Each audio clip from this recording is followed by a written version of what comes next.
अस्सलाम वालेकुम। Drama serial जानी सर की आने वाली एपिसोड में हम देखने वाले हैं कि आखिरकार जुनैरा मैडम ने अपनी असलियत दिखा ही दी। दुआ को उस आदमी के पास भेज देती है जिससे भारी रकम वसूल कर चुकी थी।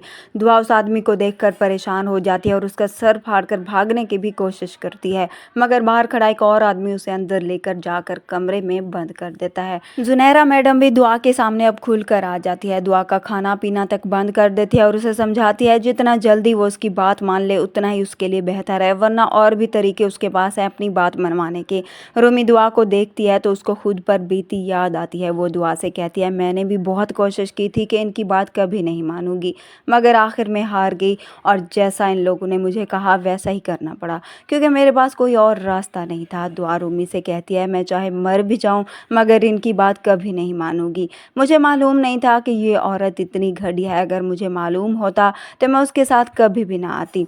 रूमी दुआ को समझाती है कि अगर तुम्हें यहाँ से निकलना है तो तुम्हें उनकी बात माननी होगी, वरना ऐसे में सारी ज़िंदगी तुम यहाँ से निकल नहीं पाओगी। वो उसे कहती है, मैं तुम्हें जैसे कहती हूँ तुम वैसा करो और यहाँ से निकलने में मैं तुम्हारी मदद करूँगी।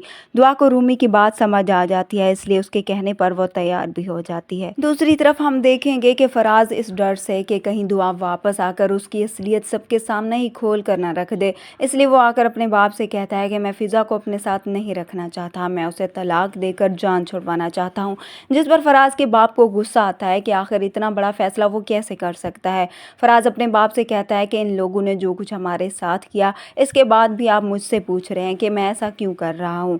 फराज फ़िज़ा से कहता है, जो कुछ भी दुआ के साथ हुआ है उसमें तुम्हारा भी कसूर है, इसलिए मैं तुम्हें छोड़ना चाहता हूँ। मगर फ़िज़ा उसे कहती है कि मेरा कोई कसूर नहीं, लेकिन फराज है जो किसी बात को सुनने को तैयार नहीं। वहीं अब दूसरी तरफ नौशरवान को आकर जाफ़र बताता है कि हमने हर जगह दुआ को ढूंढने की कोशिश की है, मगर कहीं से भी उसकी कोई खबर नहीं मिली। नौशरवान दुआ को लेकर परेशान है, मगर उसे यकीन है कि दुआ उसे ज़रूर मिलेगी।